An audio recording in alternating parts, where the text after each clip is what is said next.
a great upheaval when people find out what their true destiny is. According to this machine, they start to make all kinds of changes in their lives, and comedy and drama ensue. How is it working on the plus, like the streaming side? Is that any way differently different for the I don't industry? feel any different at all. I mean, plus, minus, Apple, orange. Yeah. It's all apples and oranges. Yeah, no, it's fine. It's just like shooting any TV show or any movie. It's a big film crew, scripts, actors. It's all the same. Have we recovered fully from COVID at this point, you think, in terms of your industry? Yeah. It seems to have really wound down quite a bit. Yeah. So there were still some protocols being exercised in Atlanta last time I was there, but a lot lighter. I mean, I went through the whole very intense. I worked all during COVID when there was any production. I worked for lots of different productions. I worked on Welcome to Chippendales during the pretty intense period of COVID, and there were all kinds of protocols and safety going on, which was kind of funny because at the same time as there were all these, I shouldn't laugh, I guess, but we had this room full of women from the 90s at the Phil Donahue show, and I was playing Phil Donahue, and the Chippendales dancers made their debut on that show. So we had a whole room down at the university down here to replicate that studio, and women looking amazing, 90s gear, their hair, their shoulder pads, everything was great. And everyone had to wear masks, until they were shooting. And then once we were shooting, everyone took off their masks. The Chippendales guys came out, they're dancing, they're waving their butts in the faces of these women. Their women are pawing them. And then when we heard cut, then everybody put the masks back on. So I just assume somebody did the research to discover that viruses are not attracted to male dancers, and they'll stay back. Well, we're all attracted to male dancers. We all are. The Thunder Down Under and that's right. Oil and biceps. We're all either covetous of the body. Biceps today. Right. We're either covetous of the body or we're covetous of the body. One way or the other. That's right. We want to be it or show it off. Right. It's amazing where we've come. And I guess the other question I want to ask you, because COVID was so limiting what we did. Are there more jobs than ever now with all of these streaming services? And I mean, I remember on the lot, there was a big hole in the ground where they put up a studio, and now there's a giant studio. Yeah, and there's studios being built in Atlanta and in various other places. I think there are more jobs. Right now, of course, we're in the middle of a WGA strike, which is probably going to transition into a WGA SAG strike. But, if you take the longer view, I think there are more streaming platforms, more people creating content. I think there is more opportunity. Whether that opportunity is something that if for an actor can really support life is an issue, because you could be on a series for a streamer, and if the residuals aren't really there, if that structure isn't there like it used to be, then how do you support that lifestyle and always be able to deliver, as an actor, your auditions, your performances, unless you're a big superstar. So it's a little bit polarizing, because I see the working actor, which I count myself as one, is a little bit being separated out from this other echelon of superstars. They're gorgeous people, they're talented people, whatever, and they are commanding, many times more dollars than I could, or someone else in my category. And so that makes it a little more difficult. You have to do a lot of other things to get by and pay the bills. And so luckily, I'm a kind of a Swiss Army knife, and I like to work and do all kinds of different things. I keep very busy with Colonel Sanders, for example. I do my Colonel Sanders voiceover for the radio and for TV. I've been doing that for quite a while. And I think the natural resemblance of myself to Colonel Sanders is what really pushed it over, you see. And I do audio books and animation, and anything with a microphone, I'm very comfortable with. Yeah. You also do a nice Marlon Perkins, who's similar to the Colonel Anderson. Marlon Perkins, as I remember anyway, and I've not really done my research lately, but he just didn't have quite the strong Indiana accent that Colonel Sanders did. But when I was a kid growing up, I always thought that Marlon Perkins was Colonel Sanders' younger brother, who just didn't get as many biscuits. But could talk about cheetahs, him and Mutual of Omaha. Maybe that's the answer, is we have all of these things. We have Disney Plus and Amazon Prime and Amazon Prime Plus, all these different HBOs rebranding things. Right. Maybe we need to go to the insurance companies and say, why don't you support this hour of creativity? All the brands, they used to, some of this stuff, look, the industry moves forward all the time, right? But some of this stuff's like the Colgate hour or whatever it's going to be. Could be the GEICO hour. Right. Sure. The GEICO Drama Theater. Yeah. The someone like Tom Cruise, who's a huge name, he makes, you know, these fabulous movies. He's very focused on employing people, and he also understands that if he breaks his ankle, people aren't working, and so he's, you know, He tries really not to do that more than one time a picture. Right. Try not to. But the industry is moving, right? We have AI, you know, whether it's faces or voices or art or script writing. And, you know, our ability as artists, I'm going to put myself in your categories, can we drive these machines to facilitate new boundaries of where the art is going to go? So if we're going to be positive, these are good things. But there's only so many Tom Cruises out there to put all these people to work. Last time I looked, there was one. One? Yeah, just the one. And a deep fake guy. Not quite the same. Yeah, it's a really good question, and one that we have to talk about, and it's very interesting. And gosh, I was just narrating a book, a story by Jack Williamson that was probably written, he was a sci-fi great, and it was written in the 30s or the 40s, and it was about robots and how robots would slowly work their way into society because they were set up to help mankind, to protect mankind, you know, the prime directive of, you know, don't harm mankind, keep them going.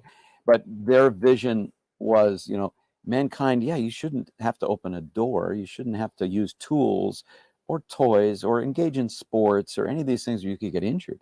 Yeah. And so eventually mankind has absolutely nothing to do. And in fact, you know, they're not allowed to do things. The robots are insistent on protecting them. And a little bit, that's a question that we started asking ourselves back in the last century, and we're still kind of going, how far is this going to go? You know, I like to paint and draw, and I like to obviously act and do voices and stuff like that. Now, right now, there exists software to replace any of that and to do it in the fraction of a second, something that would take me hours and hours, or any artist hours and hours to do. And so you go, well, should I just jump on that? But I have no interest in typing something in and creating a painting. I want to paint. I want to, you know, I want to do a scene with somebody. I'm sure, would like to think and sit in a writer's room, mull things over, come up with ideas, have that experience, and create a script that way, rather than just go, write me a script with a scene between two world leaders who are discussing how to cope with the AIDS epidemic or something. Yeah. And then go, oh, well, okay, that's what it is. And so I think we like effort, we like experience, we like sensation, and these tools are designed to take that all away. Sometimes it's great. Sometimes it's like, oh, yeah, I mean, we don't want the effort necessarily of laying hot asphalt on a road. Can we get a machine that'll help us with that? Or digging up a stump out of the ground? Maybe we don't really want to do that. Yeah. Okay, good. So I guess it boils down to intent. What's your intention with technology? What are you trying to do with it? There's some technology. Right now they're breaking up this interview. Let's see how long we can go here with this. Yeah, that's not terribly loud. Hopefully we're okay. We'll see how it goes. Just some light machine gunning. Light machining in the background. The ghetto next door. The whole thing about I don't want to pipe a bunch of keys in, right? So I saw Billy Bob live at the Troubadour, which you have to go do these things, right? Yeah. And when you take Shazam on your phone and you put it up and you're like, tell me what's playing, Shazam. Shazam's like, I don't know. You know, it doesn't know. It can't handle the live aspect. And so maybe it is more one person plays or things that are live music for sure, where you can go on a very specific journey and it's not just, and look, a lot of live music has a lot of buttons being pushed and hands off, the robot does its job. I'm not knocking that, but there's something to be said about, like, one of the things that you're amazing at, and look, I'm getting the sense of this, you tell me if I'm wrong, a lot of the impressions you do are old guys. You're old guys. You're prepared. Quite a few dead ones. But you can ad lib. Like, you're not bound to write these things. When you sit down, you do your TikTok videos. You're doing those on the fly. Yeah, I do them on the fly. I've had so much experience with improv, and so I trust in the I don't know, the potency of that first idea, and I can't be bothered to write out all this stuff. There's just too much material. Yeah. So maybe AI would help me. I don't know. But Yeah. So, for example, you take Patrick Stewart. For me, it's much more interesting to sort of create Patrick Stewart in this moment and not earlier today or last night when I knew you were coming and pen out some clever thing to say. Rather just experience what it would be like to wonder what the hell is that. That dentist next door apparently has got a long line of people. He's going through them very swiftly.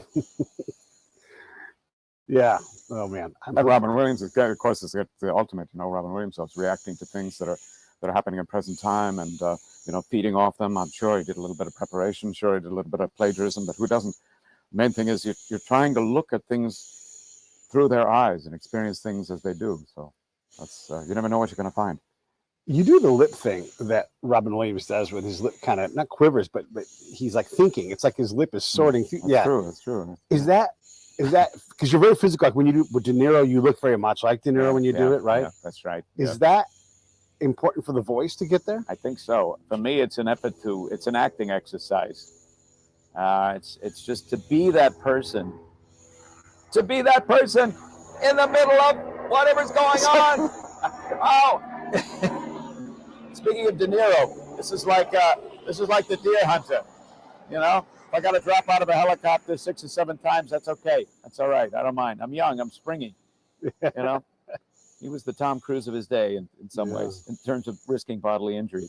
But you know, for me, it's acting. So when you take on that other character, like I play Richard Nixon quite a lot these days, and mostly on audio, because my resemblance to Nixon is not as good as it could be. In fact, I've never seen anybody who really looks like Nixon, except maybe Mr. Peanut. But when you take on that character, something happens with the body. And I guess if you're just kind of like allowing it to happen, you permit it to happen. And I've drilled it a lot. I've gone to acting classes, and I've been in improv groups, and you have to change on a dime, often on stage, and audiences love it. So it's like, all right, well, let's see how far we can push it. Can we be Christopher Walken in a nanosecond, you know, and see what happens, and see where he looks around and what he feels like saying, if anything. My friends and I have a ridiculous text list that we do things, and I play characters in that. And one of them is it's a Proud Boy send up.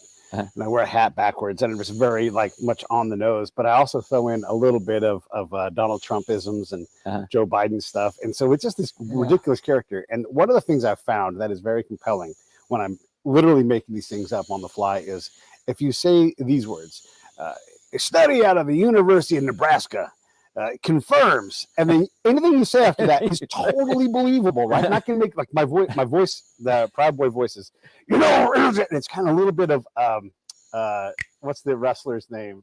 Macho Man. It's a little bit of Macho Man. And so I'll do this, and I'll say these ridiculous things, and I'm literally making the study up. And you throw the professor's name in there, Professor Meskimen, out of University of Nebraska. Exactly. That's where I go, wait a minute, is there a University of Nebraska? Yeah, Nebraska flag on the field. Yeah.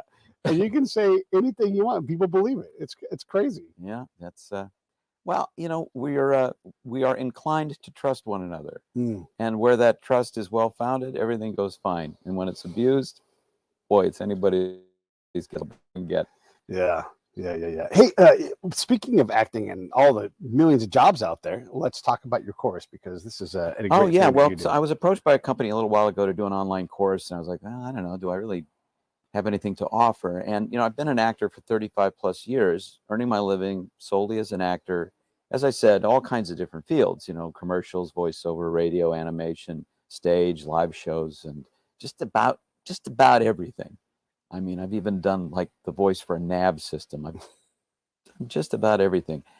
Silent acting I've done for commercials, and even a little bit of puppetry. So I know a lot from these experiences. Also, I knew I did it very causatively. I knew what I was doing. I kept track of it. I have statistics. I have records of it, and I know the basic principles that I was working with. So it's easy for me to talk about getting started, or how to keep a career going, or how to repair it when it's tanked out, because I've done all these things, and I've done it I've never been the kind of guy that went, wow, I mean, geez, it's just there's nothing for me. I guess I'm no good, or, well, other people have it better and they're getting all the breaks. And I just, I saw my mom operate, Marion Ross, who's a TV icon and a hardworking actress, and got there through hard work. And I observed what she did, and she never blamed anybody for the low times and the lean times. She got busy. She created a career, and I realized, wow, that's the way to do it. Not everybody can be a Marion Ross or a Henry Winkler or Ron Howard, but for sure, those individuals all were very focused, very disciplined. They worked at it every day, and they never thought, well, I can't do it, or someone else is going to beat me to it, or I'm just going to sit here and wait, because I think a lot of people, when they're starting out, particularly in show business, grab onto, as if they're in the ocean grabbing onto a piece of wood. They grab onto this myth about, I will be discovered. And it doesn't matter where I am, and maybe I'll be sitting in a cafe, or maybe I'll be sitting in someone's backyard. And someone will come and go, say, how would you like a contract? Or come for a screen test, or and that has happened before. It has happened more than once. Yeah. It still happens today, but it's not a path. It's like saying, well, maybe I will find a gold nugget today.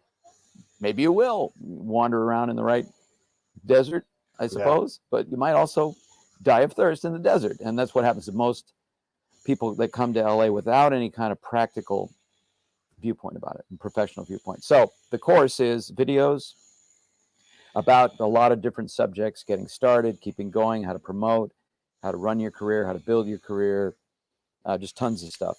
And an ebook or two to go with it, so that you have it in writing in front of you in case you don't want to watch the videos over and over again. And that's, anyway, it's all made available for people. We worked very hard at it. We tried to share absolutely everything that I could think of to help people at least become working actors. I don't know how to become a star necessarily. I don't know how to teach another person to become a superstar. I wish I did. Yeah. But I think your chances of becoming a superstar are a lot better if you know how to be a working actor. Like Tom Cruise, we talked about, was a working actor who then, put the pedal to the metal and did some amazing things, and still is. Yeah, it's a great point. And when we talked earlier about all the jobs that are out there now, you're talking about like in the old, let's say 40 years ago, when you did a movie, there was two names, and the people that really never got another acting shot ever. Maybe they did a couple of small movies, but there weren't as many slots to build an acting career. Like, you can be a person who is, daytime dramas. You can have an entire multi-decade career. Right. You can be bad guy 15 on procedurals for an entire career. That's right. And make legitimate money and be a science guy procedurals, where he goes, exactly. Oh, it's funny, this chromosome looks to be a little bit warped. Are you sure it's from the same sample? Right. That's him for the episode. Yeah, 6 seconds and a shot to a microscope. That's right. Yeah. But that's a real thing. And so you have these opportunities to build this. And one of the things I notice about these courses is quite often the course is a thing that gives you things to do instead of the thing that you're trying to do, right? And having someone who understands what it takes, like the timing, like, okay, you get discovered in a cafe. Quite often that leads to like some kind of horrible thing down the road, because you're just a piece of meat to a studio, and you're like, that's not what I want, right? So you think you want this thing, but the actual day-to-day hands-on craft, what am I going to do? This is what you're talking about doing. Yeah, exactly. Yeah, and I always recommend, like, for people getting started, they go, how do we get started? How do we get started? It's a funny thing, but I realize now the way you get started is you get yourself started. What does that mean? What do you know about acting? Do you need to take a class? Do you need to read a play? Have you ever read a play? Have you read a script? Yeah. A lot of people go, well, I will when they give me one. And, yeah. That's not the time to read a script any more than, do you ride a motorcycle? Well, when they give me one, I'll ride a motorcycle. Yeah. It's about the same level of peril, because if you just jump on a motorcycle and someone says, yeah, you do this, then you turn that like that, and you just try not to do this, and you're like, oh, okay. That would be a real disaster. And even you can wipe out with a script in front of you. And a lot of people do on auditions. Have you ever done an audition? So I recommend that get started. Think of something to do. Like, you can video yourself doing a little scene, a paragraph, a couple of lines from a film that you've already seen that you like, and you say, you know, that's the kind of scene that I would like to be that cowboy in that kind of movie. Okay, good. Why don't you try that out? You know, just behave like that guy. That is acting. There's no difference between me sitting here and going, "You're going to lift that all by yourself," and me doing it with a film crew and makeup and hats and a whole bunch of actors and stuff like that. It's the same activity, but one needs to practice it and become very, very fluid with it, very confident with it. And if you don't do it, then you're missing an opportunity, because you have that chance. Even if it's 5 minutes a day, you can take on a character, go, all right, well, what would this, like you watch TV. Too many people watch hours and hours of TV and go, I wish I could be an actor. I wish I could be an actor. You're being an audience. Yeah. Look at that TV and go, oh, okay, that character, that doctor, he's kind of nice, but there's something going on. Could I do that? Turn the TV off and go, could I be that guy? Be that guy. Just be that guy. Don't say anything. Pretend. See how it is to be that guy. And if you do that, that's acting. That's, it's a very basic thing. I took a theater movement class in college, junior college, and we had to go walk behind people. It's tough to move those theaters, I tell you what, because they got them pinned down pretty good. Exactly. You need a bunch of guys. We did things like bounce balls in rhythm. We had to follow people around the mall and like take their stride and adopt it, and then add to it, and all this other stuff. Learning how to like walk with the correct leg when you go left or right. All these these are micro things. Your face, what to do with your feet. Learned all of these theater movement based. It's theater, so it's not TV, but it's the same. These things cross over, right? And so you can spend a lot of time just practicing your craft. Like I always say, if you want to drive well, you practice while you're driving, like turns and all that kind of thing. So you just naturally do it. But you can do the same thing in a car. You can constantly work on your voices, your character. Oh, yeah. I've done so much voice work in my car. Back when I was, in the earlier days when I was literally on the freeway for hours every day, going to auditions instead of sending them in, I would listen to the radio and I go, I wonder if I can do that guy's voice. It's Robert Siegel of NPR News. After a while, I realized I could do a pretty fair impression of Robert Siegel just by listening to him and finding out that strange kind of bemused rhythm that he has. And you can learn. I mean, that is exactly what you're saying. It is acting. You look at another person and go, can I be that other person? That's what acting is being another person. You can be yourself all day long. But yeah, the ones we really love, like I love my current hero, and been for a while, is Anthony Hopkins. Anthony Hopkins is just the top of the top. And he creates a very specific character for each role that he does. He embodies it entirely. There's never a chink in the armor. There's never any moment where you're thinking, oh, he's just acting. I saw it. It never happens. Yeah. He loves to do it. When people are just acting, and there are definitely people, and I'm not going to name any names, but there's people when they do it, you're like, it's hard to buy it. Hard to buy it. Yeah, it's not convincing. Yeah, I know. That's a thing one has to practice. One has to practice being convincing.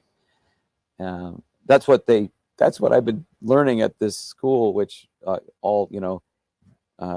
full disclosure, my wife has founded this school called the Acting Center. But what's great about it is it's not a guru-based acting school where they say, well, I didn't like the way you did this, or let's all discuss how Mary sat on the couch. It's drills. It's exactly this. It's practicing. Nobody says boo about what you did. They don't say good, bad. They don't give you a thumbs up or tell you that's an 8 out of 10 or any of that stuff at all, because you don't actually need that as a student of any art form. It's become a kind of a habit or kind of a weird warped tradition out here. But instead, you just drill. You try things for 3 hours, and it gives you the confidence. You go, oh, okay, I can produce that emotion. I've drilled it. I can produce all kinds of emotions. I can produce all kinds of physical feelings, and I can learn lines, and I can do all these various jobs that an actor has to do because I've drilled each one specifically. So the Acting Center in LA, online, they're great. The Acting Center. And for sure, make sure you guys check out, if you guys are into it, Jim's course. There's the link. Oh right yeah, down my there below. course too. Yeah, Yeah, let's make sure we point talking about that, which is not an acting course. It's a how to be It's a how to working be, actor. right. You need the acting course as well. Yeah, you need that pretty It much. is remarkable with these courses, though. Barry Katz has become a bit of a friend of mine, Mhm. and he's got a course. And you have Barry. I mean, I don't know if you know who Barry is, but he's one of the I'm sure I biggest recognize him. biggest names in like comedy. You know, he either knows or has managed everybody. And so he's like, hey, I can't manage all that many people, especially now. I'm trying to slow down and do different things. So I'm just going to create this course and this community.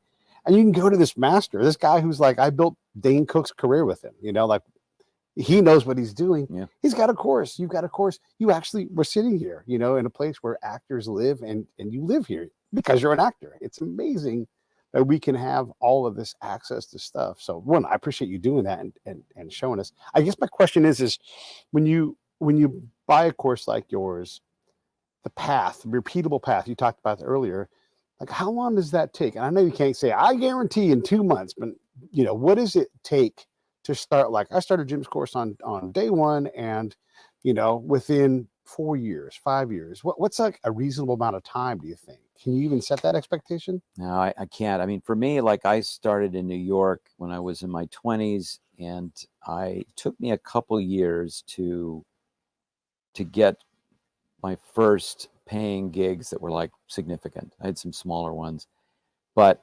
it was a juggernaut, and it built from there. You know, there's so many variables. I don't think it's really predictable. I mean, somebody could come along and be exactly what somebody needs right away. There's quite a lot of, I noticed a lot of potency in beginner's luck. People starting out, and you hear this story all the time where, you know, I just, my friend had an audition. He said, could you want to come along? And I came along, and you know, they said, do you want to read for it? I got the part. My friend was, I don't know. I mean, that had happened to Ed O'Neill. That happened to a lot of actors. It happened to me. Yeah. I didn't get that job because I screwed it up. I didn't realize something I teach in my course is like, how do you not screw up beginner's luck? Yeah. Because I know exactly what I did wrong. But so you can't really say.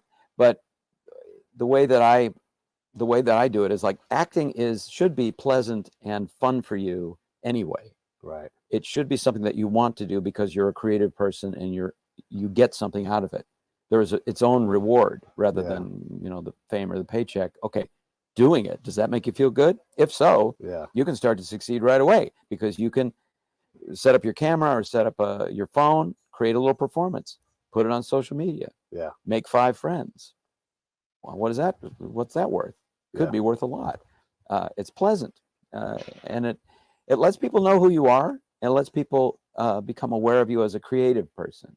You know, because I think we look at people in general and we kind of go, oh yeah, I guess I know what that guy's all about. He paints houses. Okay, I guess I know what that girl's about. She must be working here at Whole Foods. Okay, so she goes home and watches TV. But if we start to see those people then in an artistic environment, and we go, oh, gee, that guy's not just a house painter. He's a heck of an opera singer. He's a hilarious comedian.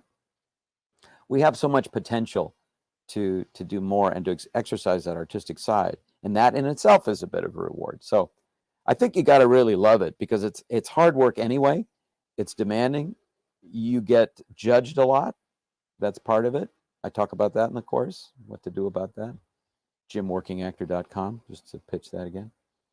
And so you're gonna want to really be interested and also figure out a way to replenish your interest. You know, sometimes you're interested for a month and then on to something else. How do you keep interested at it? You know, I find that with impressions, for example. I'm interested. My interest tends to wane. I've been doing it a long time. It doesn't have the kind of spark that it does to the new person necessarily. Sometimes just, you know, somebody, if I do George W. Bush, who used to be the president of the United States, you know, that makes them laugh, that makes them interested. And so I like to share that with people because I like to make you feel better. I like to, you know, Barry Humphries, who played Dame Edna, recently passed away, the great Barry Humphries. And he said, I'm in the cheering up business. And I realized that's the business I'm in. The cheering up business. They're cheering up somebody over there at the dental office next door. Exactly. It's going to feel fine in a little while. Down in Crown. Down by the Novocaine River. Yeah.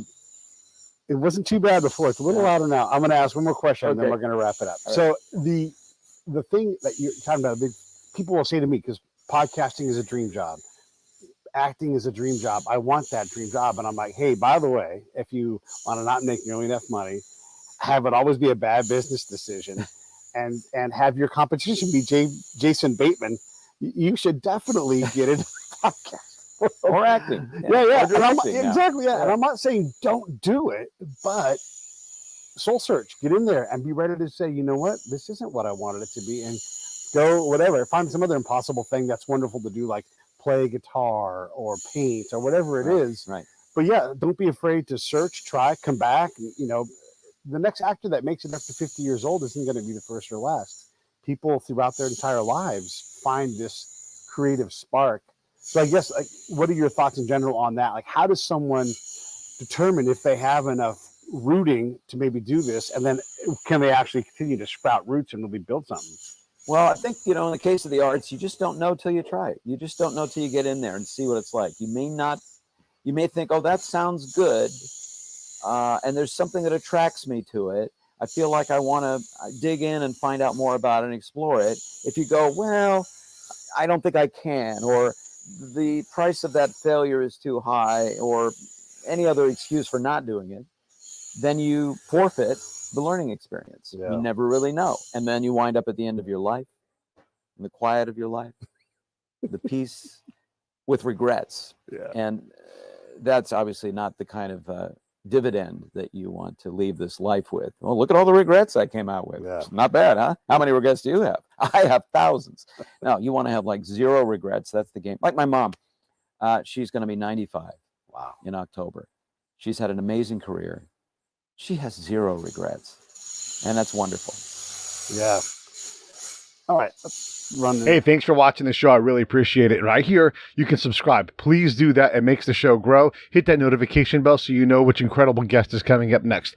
Down below is the PayPal link. You can put a small subscription in. That is an enormous help. All that money goes right back into the show. And then right up over here are the next episodes you should listen to, curated by yours truly. Thank you